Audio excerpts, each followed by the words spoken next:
ಈ ವಿಚಾರ ತಗೊಂಡು ಹೇಳ್ತಾ ಇಲ್ಲ. ಯಾವತ್ತೂ ಇವಾಗ ನಾವು ಮಾಧ್ಯಮ ಅಂತ ಹೇಳ್ಬೋದು, ಮಾಧ್ಯಮದ ಬಲೆ ಅಂದರೆ ತಪ್ಪಾಗಲ್ವ, ಹಾಗೆ ಕಾನೂನು ಅಂತ ಹೇಳ್ಬೋದು, ಕಾನೂನಿನ ಬಲೆ ಅಂದರೆ ತಪ್ಪಾಗುತ್ತೆ ಅಂತ ಅಷ್ಟೇ. ನಂದೇನು ಬೇರೇನಿಲ್ಲಪ್ಪ, ಇನ್ನೇನಿಲ್ಲ. ನನಗೆ ಗೊತ್ತಿರೋದು ಇಷ್ಟೇ, ನೀವೇನು ತೋರಿಸ್ತಾ ಇದ್ದೀರೋ ನಮಗೆ, ನಾವು ಅದರಿಂದನೇ ನಾವು ನೋಡ್ತಾ ಇದ್ದೀವಿ, ತಿಳ್ಕೊತಾ ಇದ್ದೀವಿ, ವಿಚಾರಗಳನ್ನ ತಿಳ್ಕೊತಾ ಇದ್ದೀವಿ. ಇದರಲ್ಲಿ ಅರ್ಥ ಆಗ್ತಾ ಇರೋದು ಒಂದೇನಂತಂದರೆ, ಮಾಧ್ಯಮ ಆಗಲಿ ಪೊಲೀಸ್ ಸಿಬ್ಬಂದಿಗಳಾಗಲಿ ಬಹಳ ಒಂದು ನಿಮ್ಮ ಪ್ರಯತ್ನಗಳನ್ನು ಹಾಕಿ ಸತ್ಯಾಂಶಗಳು ಹೊರಗೆ ಬರಬೇಕು ಅನ್ನೋ ವಿಚಾರದಕ್ಕೆ ನೀವು ತುಂಬ ಗೌರವಿಸಬೇಕಾದಂಥದ್ದು ಏನಂದರೆ, ತುಂಬ ಕೆಲಸ ಮಾಡ್ತಾ ಇದ್ದೀರಿ ಎಲ್ಲರೂ. ಅದನ್ನು ಎರಡನೇ ಮಾತೇ ಇಲ್ಲ. ಇದಕ್ಕಿಂತ ಹೆಚ್ಚಾಗಿ ನನಗೆ ಗೊತ್ತಿರೋ ಹಾಗೆ ಇತ್ತೀಚಿನ ನಿಮ್ಮ ನ್ಯೂಸಲ್ಲಿ ನೋಡಿದ್ದು ನಾವು CM ಅವರೇ ಹಠ ಹಿಡಿದು ಕೂತಿದ್ದಾರೆ ಇದಕ್ಕೆ ಅಂತ ಅಂದಮೇಲೆ, ನನ್ನ ಪ್ರಕಾರ ಸರ್, ನಮ್ಮ ಕರ್ನಾಟಕದ ಒಂದು ದೊಡ್ಡ ಸ್ಥಾನದಲ್ಲಿರುವಂಥ ಒಬ್ಬರು ಮುಖ್ಯಮಂತ್ರಿಗಳು, ಮಾಧ್ಯಮದವರು, ಪೊಲೀಸ್ ಸಿಬ್ಬಂದಿಗಳು ಕರೆಕ್ಟಾಗಿ ಕೆಲಸ ಮಾಡ್ತಾ ಇದ್ದೀರ ಅಂದಾಗ ನನಗೆ ಬೇಕಾಗಿರೋದೊಬ್ಬ ಕಾಮನ್ ಮ್ಯಾನ್ ಆಗಿಸಿ, ಇವಾಗ ಕಲಾವಿದರ ಹೆಸರಾಗಿ ಇನ್ನೊಬ್ಬರ ಹೆಸರು ಬರೋಲ್ಲ ಸರ್. ಇಲ್ಲಿ ನನಗೆ ಬರೋದೇನಂತಂದರೆ, ನಾವು ಅವ್ರ ಪರ ಇವ್ರ ಪರ ಅಂತ ಮಾತಾಡೋದು ತಪ್ಪಾಗುತ್ತೆ, ವಿರುದ್ಧವಾಗಿ ಮಾತಾಡೋದು ತಪ್ಪಾಗುತ್ತೆ. ಆ ಫ್ಯಾಮಿಲಿಗೆ ನ್ಯಾಯ ಸಿಗಬೇಕು ಸರ್, ಆ ಹೆಣ್ಮಗುಗೆ ನ್ಯಾಯ ಸಿಗಬೇಕು. ಎಲ್ಲೋ ಪಾಪ ಓಡಾಡಿಕೊಂಡು ಆ ರಸ್ತೆಯಲ್ಲಿ ಹತ್ರ ಬಿದ್ದಿದ್ರಲ್ಲ, ಭಾಳ ಬದುಕಬೇಕಾದ ರೇಣುಕಾಸ್ವಾಮಿಯವರು, ಅವ್ರಿಗೆ ನ್ಯಾಯ ಸಿಗಬೇಕು. ಹುಟ್ಟಬೇಕಾಗಿರೋ ಆ ಮಗುಗೆ ನ್ಯಾಯ ಸಿಗಬೇಕು. ಎಲ್ಲದಕ್ಕಿಂತ ಹೆಚ್ಚಾಗಿ ನ್ಯಾಯದ ಮೇಲೆ ಎಲ್ಲರಿಗೊಂದು ನಂಬಿಕೆ ಹುಟ್ಟಬೇಕು ಅಂದಮೇಲೆ ಇದಕ್ಕೆ ಒಂದು ಒಳ್ಳೆ ನ್ಯಾಯ ಆಗಬೇಕು. ಇಷ್ಟು ಹೇಳಬಲ್ಲೆ ಹೊರತು ನಮಗೆ ನೀವು ತೋರಿಸಿರೋದು ನಮ್ಗೆ ಹೊರತು ಏನು ನಾವು ನೋಡ್ತೀವಿ. ಆ್ಯಕ್ಚುಲಿ ಪ್ರತಿಯೊಂದು ನಮಗೇನು ವಿಚಾರ ಗೊತ್ತಿದೆಯೋ, ನಾವೇನು ಸ್ಟೇಷನ್ ಒಳಗಿಲ್ಲ, ನಾವೇನು ಯಾವ ಸ್ಥಳದಲ್ಲೂ ಇಲ್ಲ, ನೀವೇನು ತೋರಿಸ್ತಾ ಇದ್ದೀರಿ ಅದನ್ನು ನೋಡ್ತಾ ಇದ್ದೀವಿ ನಾವು. ಭಾಳ ಸ್ಪಷ್ಟತೆಯಲ್ಲಿ ಹೇಳ್ತಾ ಇದ್ದೀರಿ. Of course sir, everybody's heart goes out to that family, and not only that family.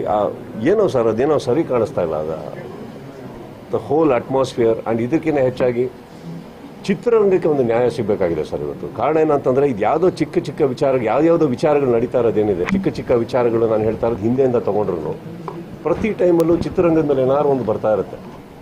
ಜನ ಬರಲಿಲ್ಲ ಅಂದರೆ ಚಿತ್ರರಂಗ, ಸಿನಿಮಾ ಚೆನ್ನಾಗಿಲ್ಲ ಅಂತ ಚಿತ್ರರಂಗ, ಅದಕ್ಕೇನೆ ಎಲ್ಲಾದು ಇವಾಗ ನಡೀತಾ ಇರೋ ಸಿಚುವೇಶನ್ನ ನೋಡೋಕೆ ಹೋದರೆ ಐ ಥಿಂಕ್ ಚಿತ್ರರಂಗಕ್ಕೆ ಒಂದು ಕ್ಲೀನ್ ಚಿಟ್ ಬೇಕಾಗಿದೆ ಇವತ್ತು.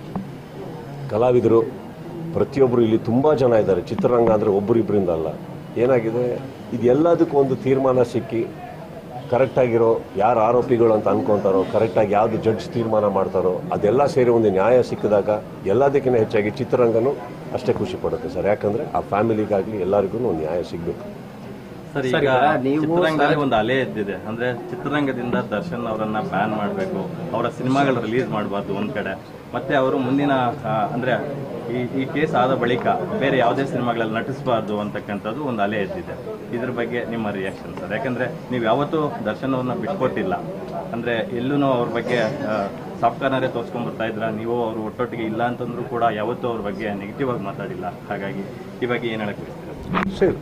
ಯಾರೇ ಒಂದು ಹೇಳ್ತೀನಿ ಕೇಳಿ, ನಾವು ಯಾರು ಕಾನೂನಲ್ಲ ಸರ್. ನಾವು ಬ್ಯಾನ್ ಆಗಲಿ ಇನ್ನೊಂದಾಗಲಿ ಮಾಡೋಕ್ಕಾಗಲ್ಲ. ನೀವು ಹೇಳಿದ್ರಲ್ಲೇ ಒಂದು ಉತ್ತರ ಇದೆ, ನೀವು ಹೇಳಿರೋದ್ರಲ್ಲೇ ಒಂದು ಉತ್ತರ ಇದೆ. ಏನು ಅಂದರೆ, ಈ ಕೇಸಿಂದ ಹೊರಗಡೆ ಬಂದರೆ ಅಂತ ಹೇಳ್ತೀರಾ. ಕೇಸಿಂದ ಹೊರಗಡೆ ಬಂದರೆ ನಿಮಗೆ ಬ್ಯಾನ್ ಅನ್ನೋದು ಬರೋದೇ ಇಲ್ವಲ್ಲ. ಬಂದಿಲ್ಲ ಅಂದರೆ ಬ್ಯಾನ್ ಅನ್ನೋದು ಬರೋದೇ ಇಲ್ವಲ್ಲ. ಪಾಯಿಂಟ್ ಅದಲ್ಲ. ಇಲ್ಲಿ ಬ್ಯಾನ್ ಅನ್ನೋದು ಇಂಪಾರ್ಟೆಂಟ್ ಅಲ್ಲ. ನಿಮಗೆ what is more important here is justice. ಇಲ್ಲಿ ಏನಾಗುತ್ತೆ, ನೀವು ಚೇಂಬರಲ್ಲಿ ನಮ್ಮ ಸ್ನೇಹಿತರು ಕೂತಿದ್ದಾರೆ, ಹಿರಿಯರು ಕೂತಿದ್ದಾರೆ, ಎಲ್ಲರೂ ಹೋಗಿ ಅವ್ರ ಮೇಲೆ ಒತ್ತಡ ಹಾಕಿದಾಗ ಏನು ಹೇಳೋಕ್ಕಾಗತ್ತೆ ಅವ್ರಿಗೆ? ಹೇಳಿ. ಕೆಲವು ವಾರಗಳಿಂದ, ಕೆಲವು ತಿಂಗಳಿಂದ ನನ್ನ ಮೇಲೂ ಕೂತ್ಕೊಂಡು ಬ್ಯಾನ್ ಅಂತ ಎಲ್ಲ ಇದು ಮಾಡ್ತಾ ಇದ್ರು. ಏನು ಬ್ಯಾನ್ ಅಂದರೆ ಏನದು? ಪಾಯಿಂಟ್ ಅದಲ್ಲ. ಏನು ನ್ಯಾಯ ಇದೆ ಅದು ಮಾಡಲಿ. ಚೇಂಬರ್ ಇರೋದು ಅಲ್ಲಿರುವಂಥ ಚಿತ್ರರಂಗಕ್ಕೆ, ಅಲ್ಲಿರುವಂಥ ನಿರ್ಮಾಪಕರಿಗೆ ಪ್ರತಿಯೊಬ್ಬರಿಗೂ ನ್ಯಾಯ ಮಾಡಿಕೊಡೋಕ್ಕೆ ಹೊರತು ಇದನ್ನೆಲ್ಲ ಬ್ಯಾನ್ ಅನ್ನೋದು ನಮ್ಮ ವರ್ಡ್ ಅಲ್ಲ. ಬಟ್ ನನ್ನ ಕಾನ್ಸಂಟ್ರೇಷನ್ ಆಗಲಿ, ಪ್ರತಿಯೊಬ್ಬರದ್ದು ಇಚ್ಛೆ, ಚೇಂಬರ್ನಲ್ಲಿರುವಂಥ ಹಿರಿಯರ ಇಚ್ಛೆನೂ ಬಂದ್ಬಿಟ್ಟು ಇದಕ್ಕೆ ಬ್ಯಾನ್ ಅನ್ನೋ ವರ್ಡ್ ಅಲ್ಲ. ಇಲ್ಲಿರೋದು ನ್ಯಾಯ. ಎಲ್ಲರೂ ದುರ್ಬೀನ್ ಹಾಕೊಂಡು ನೋಡ್ತಾ ಇರೋದು ಪೊಲೀಸ್ನವ್ರು ಹೇಗೆ ಕೆಲಸ ಮಾಡ್ತಿದ್ದಾರೆ, ನೀವುಗಳು ಮಾಧ್ಯಮ ಮಿತ್ರರು ಹೇಗೆ ಕೆಲಸ ಮಾಡ್ತಾ ಇದ್ದೀರಿ. ನಾಳೆ ಕೋರ್ಟಿಗೆ ಹೋದಾಗ ಅಲ್ಲೇ ನಡೆಯುತ್ತೆ, ಅದೇ ಇಂಪಾರ್ಟೆಂಟೇ ಹೊರತು ಬ್ಯಾನ್ ಇದು ಎಲ್ಲ ತುಂಬ ಸೆಕೆಂಡ್ರಿ. ಇವೆಲ್ಲ ಮೇಯ್ನು ನಮ್ಮೆಲ್ಲರ್ಕಿನ್ನ ನೋವು ಪಡೆದಂಥ ವ್ಯಕ್ತಿಗಳು, ಕುಟುಂಬದವ್ರು ಹೊರಗಡೆ ಇದ್ದಾರಲ್ಲ, ಅವ್ರಿಗೆ ನ್ಯಾಯ ಆಗಬೇಕು. ಕಾನ್ಸಂಟ್ರೇಷನ್ ಅಲ್ಲಿ ಸರ್. ಈಗ ಜನರು ಕೂಡ ನ್ಯಾಯ ಸಿಗಬೇಕನ್ನೋ ನಿಟ್ಟಿನಲ್ಲಿ ಆಲೋಚನೆಗಳಿದ್ದಾರೆ ಸಹಜ. ಸ್ನೇಹಿತರಾಗಿ ಅದೇ ಮತ್ತೆ ಒಂದು ಸಾರಿ ಕೇಳೋದಾದರೆ, ನಿಮ್ಮ ಹುಟ್ಟಹಬ್ಬದ ಸಂದರ್ಭದಲ್ಲೂ ಕೂಡ ಯಾವತ್ತೂ ಆತ್ಮೀಯತೆ ಬಗ್ಗೆ ಮಾತಾಡಿದ್ರೆ ಒಂದು ವಿಡಿಯೋ ನೋಡ್ತಾ ಇದ್ದಾರೆ. ನೀವು ಅವರು ದರ್ಶನ್ ಅವರು ಕ್ರಿಕೆಟ್ ಟೈಮಲ್ಲಿ ಜೊತೆ ಇದ್ದಂಥ ವಿಡಿಯೋ ತುಂಬ ಈಗ ವೈರಲ್ ಆಗ್ತದೆ ನಿಮ್ಮ ಸ್ನೇಹಿತರ ಬಗ್ಗೆ. ಈ ವಿಚಾರ ಯಾವತ್ತೂ ನಾವೊಂದು ಹೇಳ್ತೀನಿ ಕೇಳಿ,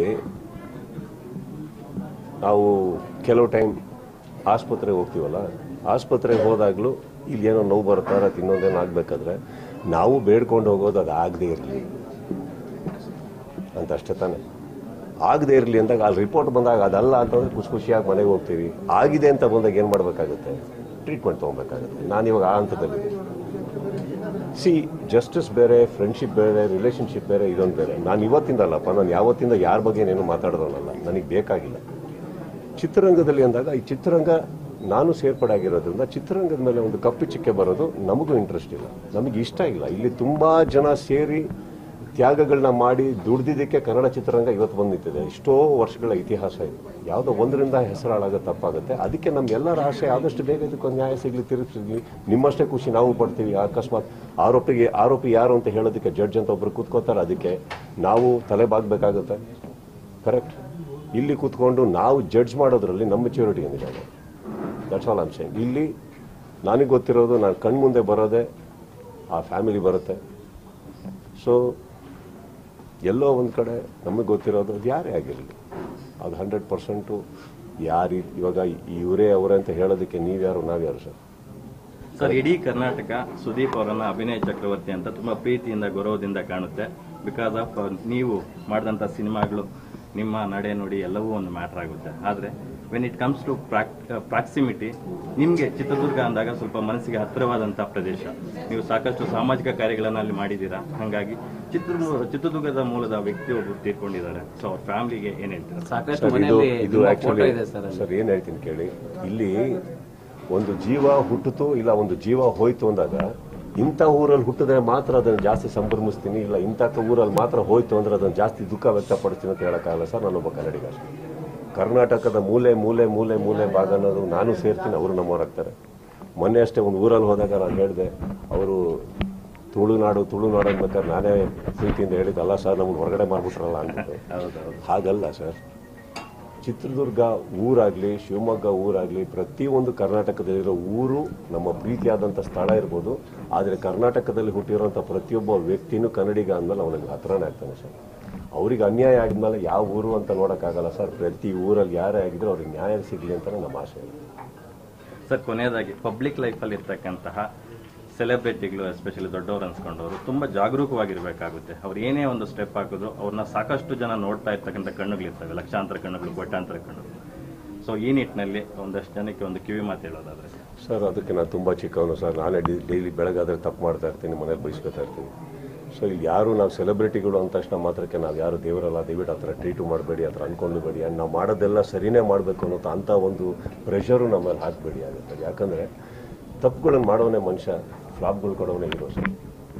ಕಲ್ಯಾಣ ಮುಂದೋಗೋಣ, ಓಕೆ. ಕಲ್ಸೋದಕ್ಕಲ್ಲ ಸರ್ ನಾನು ಬಂದಿರೋದು, ಕಲಿ.